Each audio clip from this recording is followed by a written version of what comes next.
Good evening, everyone. This is Angry Tom Tom, my first cryptocurrencies video.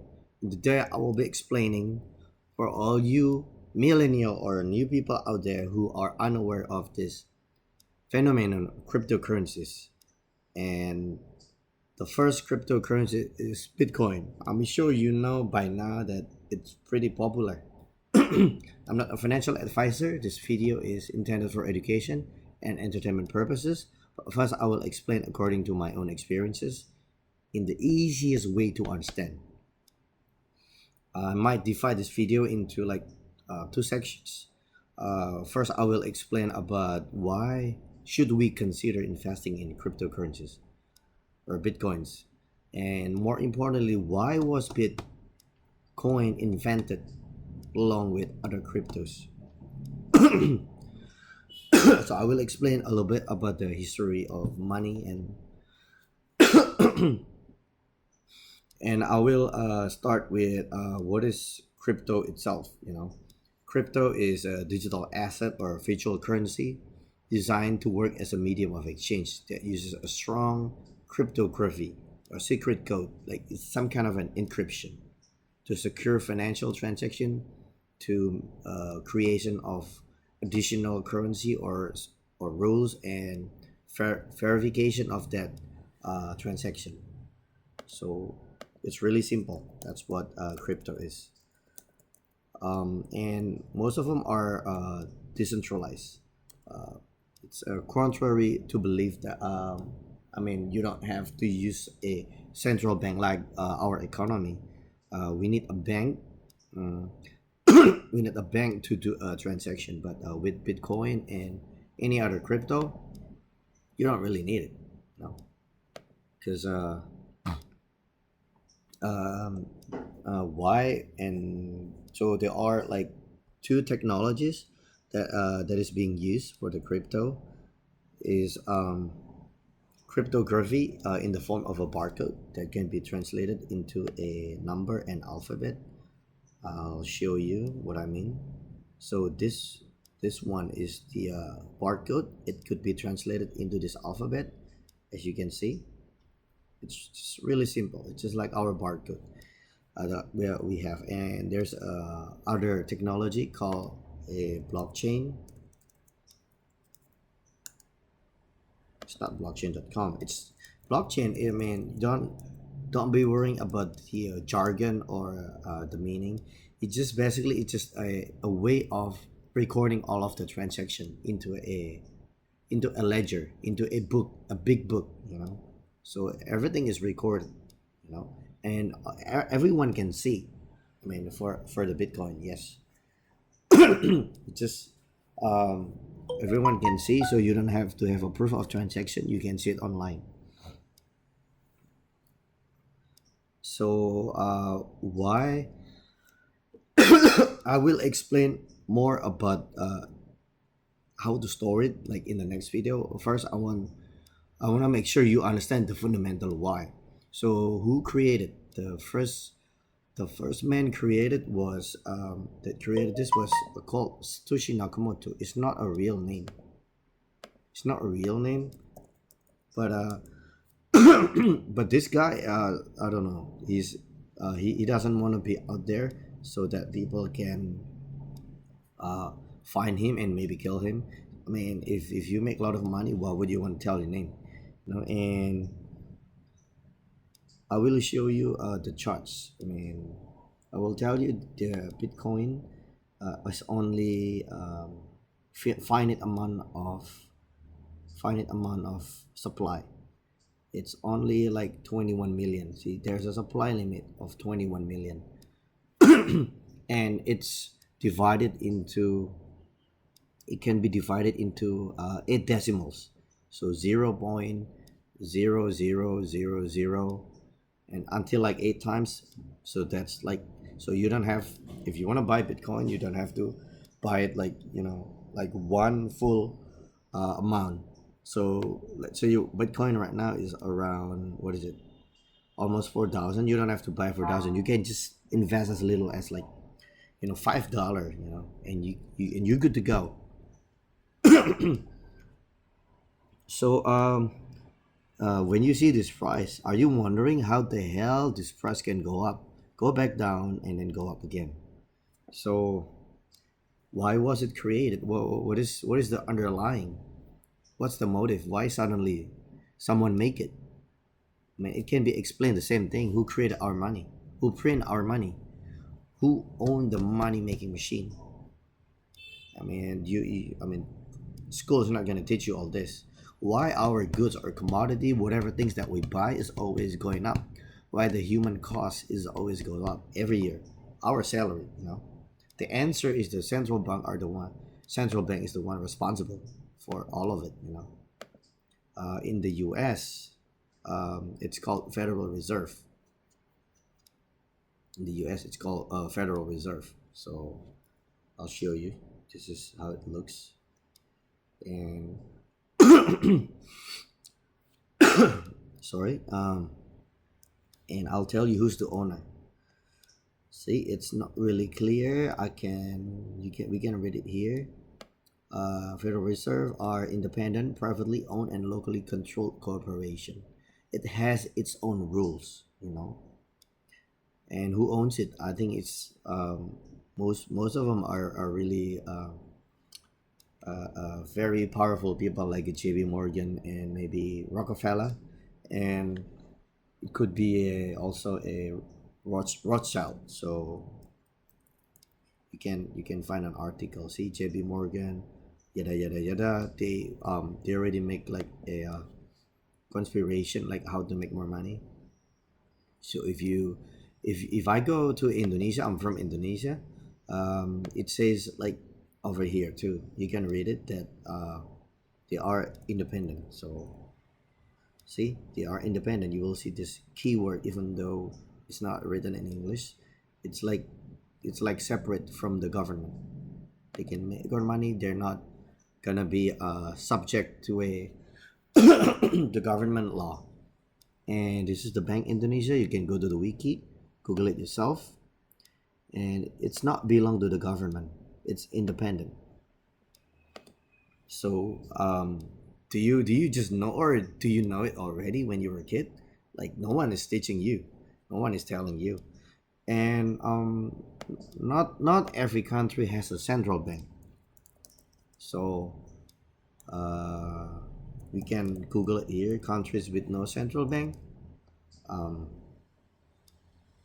well, it says which country has no central bank is Afghanistan, but this one is not up to date. You know, it's just the year 2000. But right now, you can check it here. And North Korea is not in it. You know, to be honest, if you Google Korea, it's only the South Korea. North Korea is not in it. See, that's South Korea. So not every country has a central bank. You know. See, there is a country without central bank.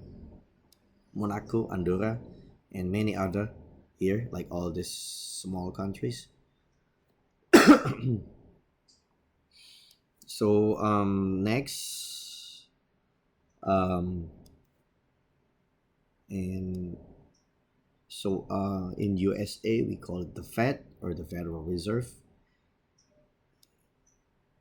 and they can make a new loan. The central bank, it means new money are created or printed. So the supply is gonna be more, so it decreasing the value of the money. It is that simple. So how a government get their money from? Taxes, right?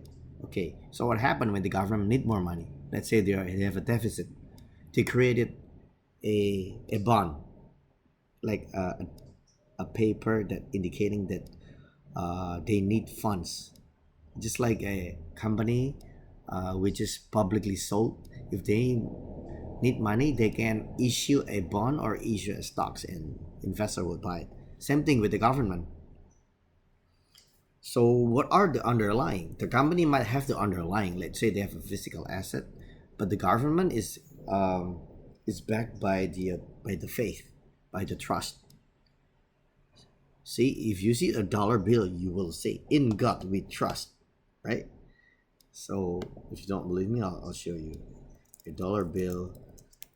In God we trust. So it's all backed by the trust. See, it's the official motto: in God we trust. So back in the day, there's a gold standard, so all the money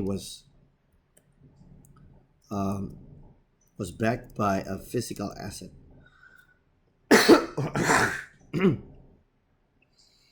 And at that time, it was still using a gold. So it used to be like that, but it changes, you know.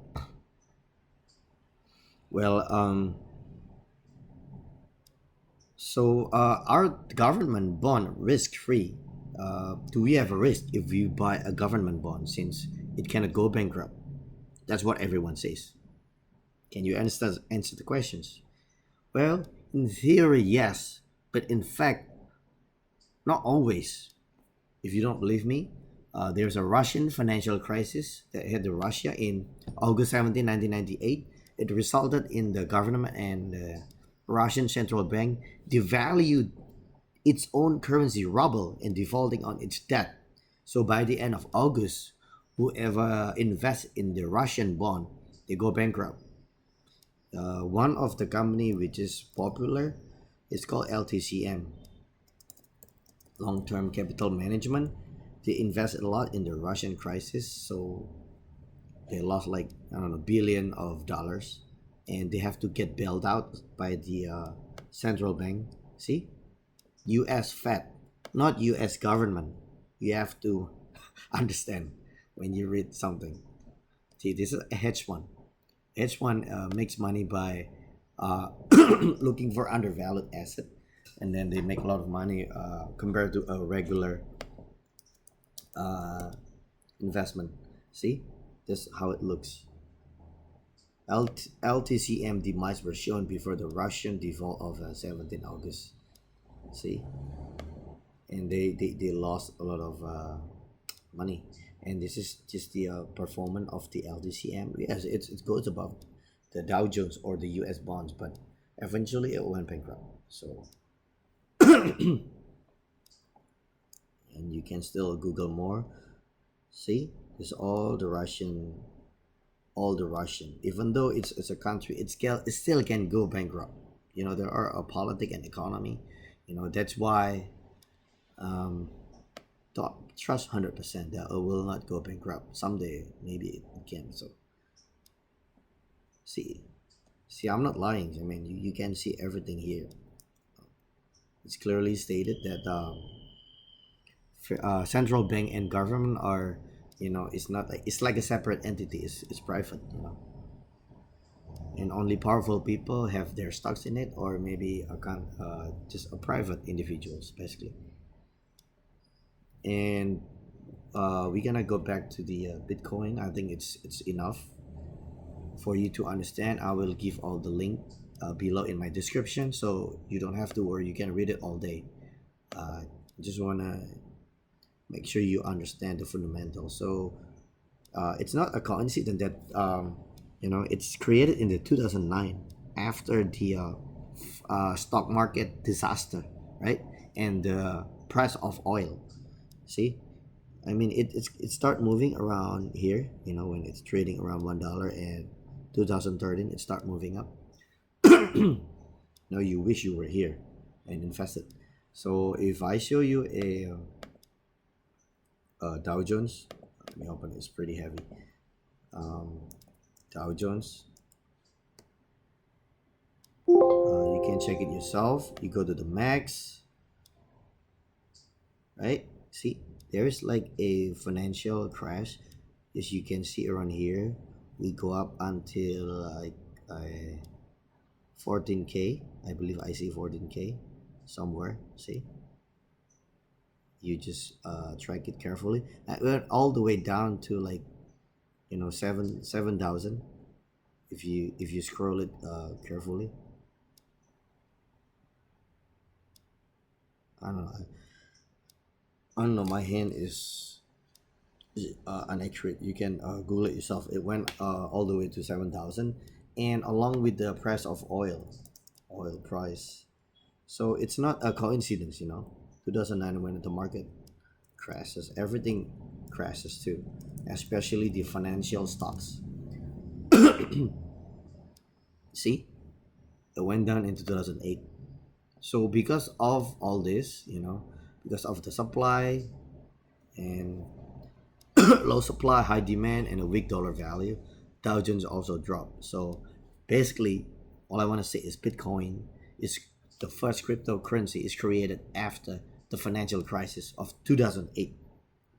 Okay, after that, people started to wish for a new system of money that would not have the shortcomings of regular physical currency. Many companies, especially in the financial, such as banks, had to face significant default on a mortgage loan. Basically, a lot of people have like an easy access to a loan, but they have like a floating rates. So it means when the interest rates goes up, then most people go bankrupt because they can buy like, I don't know, 5 houses without even having or 3 houses without even having enough capital, if something goes wrong. And to make it even worse, the banks actually um, sell a product that comprises of all the mortgages that people buy, and then they sell it to the pension fund or institution, like a state institution fund, like a local government, and then the local government invests in it. So it's like a domino effect. uh, um if you ever know the movie Big Short, it's pretty popular movies. So if you read this, it's in the in Investopedia. So basically, it's about a guy who is smart enough to see the big picture that a lot of people cannot pay